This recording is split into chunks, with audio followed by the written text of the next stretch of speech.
Random number on Monday night, this random number, this text now number, texted me. And they're like, yeah, bro, I just had to let you know that your girl cheated on you that weekend. I'm thinking that it's my girl's other friend. So I texted it back. I'm like, is it such and such? They text me back and they're like, bro, it doesn't even matter who it is. We just have to let you know. Matter of fact, here's some other stuff that we need to let you know. So they started saying that whole time behind my back, my girl's been saying like, I'm broke, saying I don't have nothing going for myself. Hi ladies, welcome back to my channel. If you're new to this channel, my name is Miss Kafwe. Ladies, in this video, you'll be seeing why some of us women are really evil. And some of us women, just like most of these men, turn these men into villains because this story is heartbreaking. It's heartbreaking. As a woman, we have to call this woman out because what the hell is this? But anyway, ladies, let me not talk so much. I won't even tell you what this story is about, but it's about a woman who has just turned a good man into a villain. Like there are lines you don't cross, let's be honest. So anyway, ladies, let's jump right into this very short video and then I'll be back to give my take on it. Random number on Monday night, this random number, this text now number, texted me. And they're like, yeah, bro, I just had to let you know that your girl cheated on you that weekend. I'm thinking that it's my girl's other friend. So I texted it back. I'm like, is it such and such? They text me back and they're like, bro, it doesn't even matter who it is. We just have to let you know. Matter of fact, here's some other stuff that we need to let you know. So they started saying that whole time behind my back, my girl's been saying like, I'm broke, saying I don't have nothing going for myself. She posted me on Valentine's Day on her IG. The dudes that she's been talking to, she blocked all of them from seeing her story that day. So I'm reading this. I'm like, damn, that's crazy. But I'm like, how do I know like this isn't somebody like from my past or just somebody that's trying to play mind games on me type stuff, right? So then they mentioned this one detail. They say that, okay, your girl said that you struggle so much that you have to give blood to make ends meet, right? I'll show y'all something. My last semester at MSU, I was taking 18 credits, so I couldn't work full time. I had to work part time while taking the 18 credits while still trying to train. So hell yeah, I was giving plasma twice a week last semester. I was. I gotta pay my rent, I gotta put gas in my car, I gotta put gas in her car, I gotta send her money for food, I gotta send her money for her nails, I gotta get my hair cut. Everything costs.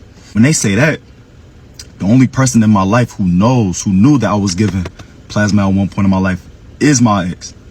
So when they say that, I'm like, okay, damn, so she must really be out here just talking crazy about me, right? Cool. So that's Monday night. I don't even go to sleep. Tuesday morning hit. I drive to her house. It's 7:30 in the morning. I'm ringing her doorbell. She comes to the door. She talking out the screen. What are you doing here?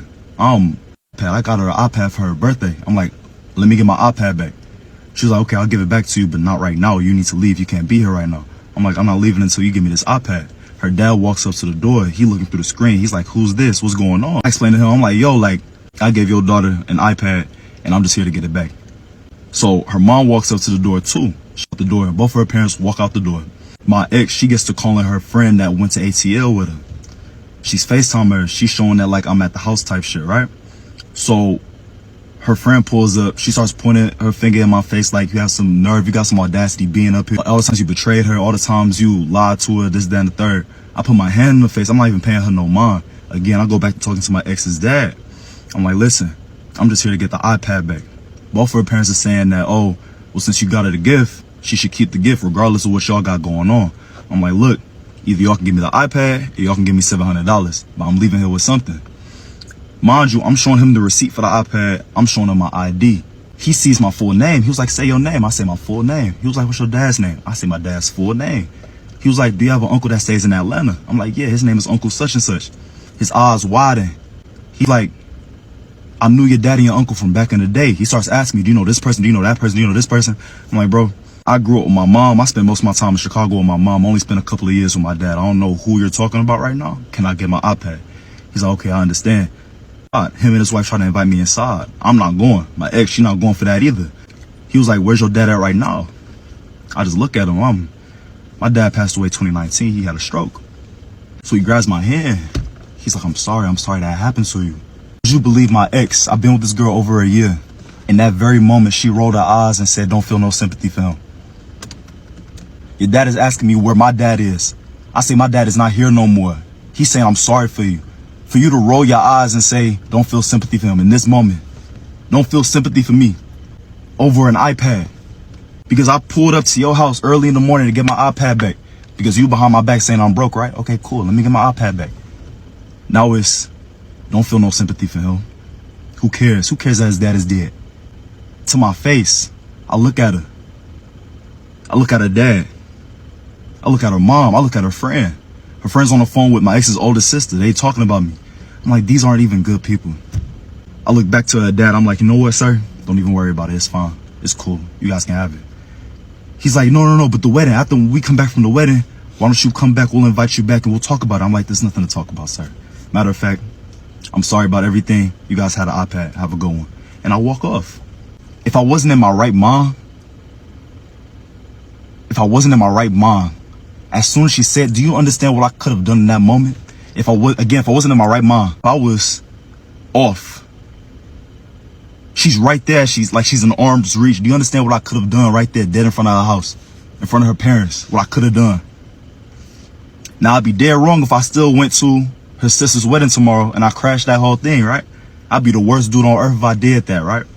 Shit, this is after I took her to my mom's headstone. She was the first person to see it with me.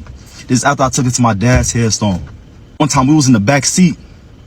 I'm talking to her. She's like, okay, just open up to me. Like, just tell me how you really feel.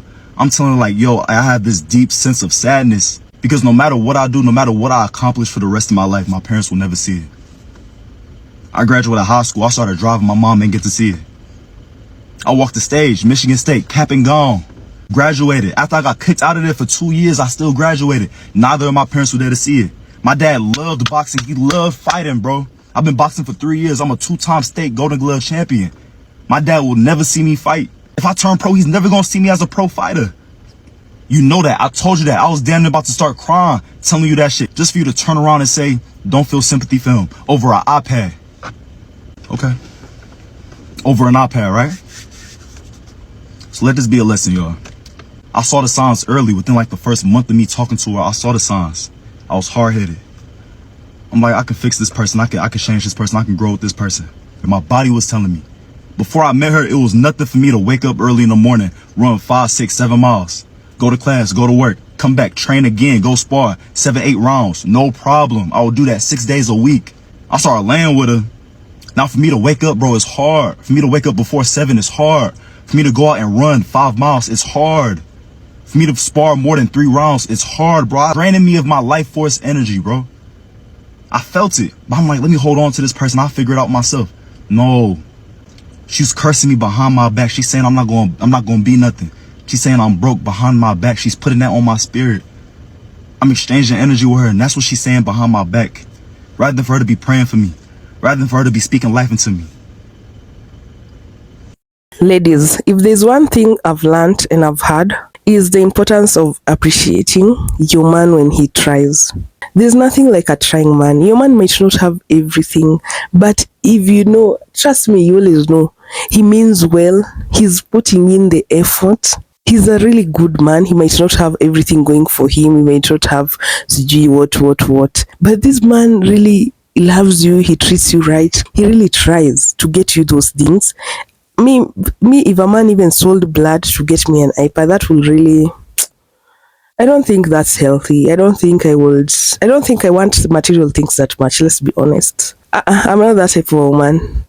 Especially if I can afford the iPad for myself. Why would you donate your blood to get me that iPad? Like, some things, I'd rather just leave him if he can't afford the things I want than make him go through all that to not appreciate him and to talk shit behind his back. That's not cool. Ladies, we have sons. Is that how you love your son to be treated by a Jezebel woman? Is that how you love your son to be treated? You have brothers. You have males you care about. Is that how you love for them to be treated? Let's be fair here. Ladies. Some of us are the problem. Let's be honest. Some of us are the villains. And I hope I don't sound like a pick-me, but I hope you get what I mean. A lot of us women are good women, but there are some of us who turn such men. And I'm saying that this man is perfect. I know he has his shortcomings, but let me tell you, ladies, the fact that you could not acknowledge the pain of this man losing his parents is what stands out in this video. That is an evil woman. Let me tell you, ladies, when you fall out with anyone, whether it's a friend or anyone, never make fun of their trauma. Never, especially if they were vulnerable enough to share it with you. Never make fun of anyone's trauma, whether a man, a woman, or whoever. Never make fun of anyone's trauma or tell their secrets just because you guys have fallen off. There's some level of loyalty you need to maintain, especially if you claim to be a good friend, if you claim to be a good person. Just continue being that good person, but distance yourself. That's all I can say. You don't need to air somebody's trauma or to laugh at them in their face knowing they were vulnerable enough to share their trauma with you. Let me tell you, some of these things are what breaks men. Some of these things are what makes men, when you enter into a relationship with them, they don't want to tell you anything. They don't want to open up. They're scared. They're scared, just like us. Some of these men are tired of being hurt. Some of these men actually have good intentions, and they meet bad women. I don't know why it happens that when you're a good person, you just meet a bad person. Before you meet a person whom your hearts align, your intentions align, you'll have kissed several frogs. Oh my God. I think it's the same for men. Ladies, let's not turn some of these good men into villains. Please, there are levels. And let me tell you, ladies, if there's something else I want to highlight from this video, is that the day you'll have problems with your partner is the day you'll know the kind of parents they have.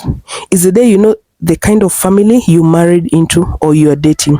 That is the day you'll know the kind of people who you've always been dealing with. You'll never know the type of people who they are by the good times. You'll know the kind of people who they are whenever you guys will have a problem. You see, whenever you and your husband or you and your boyfriend fall out for a little bit, have a serious problem, and then like it involves the parents and whoever, that's when you'll know the kind of parents you married into. The kind of family you married into, the kind of parents your partner has. That's the day you'll know. So anyway, ladies, I hope you enjoyed this video. Would you love to see more of such content? I'll be at your service. I'll be happy to bring more content to you. Anyway, ladies, have a nice day, and I'll see you on my next video. Bye.